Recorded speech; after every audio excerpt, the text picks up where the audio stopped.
Et si l'une des plus grandes stars coréennes était au cœur d'un scandale fiscal à plus de 13 millions de dollars, et il aurait utilisé sa mère pour le faire. Je vous le présente plus, c'est un chanteur, acteur hyper connu.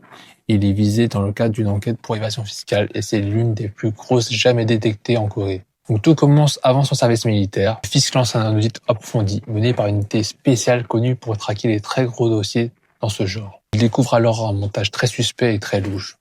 Et en enquêtant, ils ont trouvé du coup une société appelée Compagnie A par exemple et qui aurait été créée par sa mère.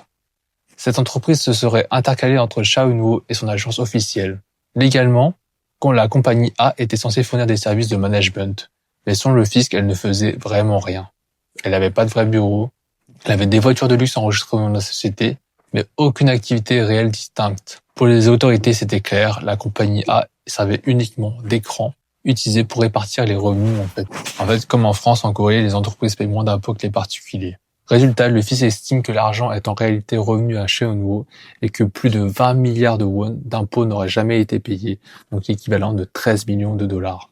Son agence a aussi été sanctionnée, accusée d'avoir accepté de fausses factures de la part de la Compagnie A.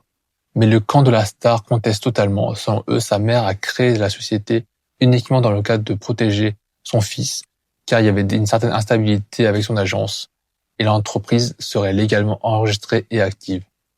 Aujourd'hui, le résultat de l'enquête n'est pas encore définitif. Tout se joue sur une révision fiscale préalable.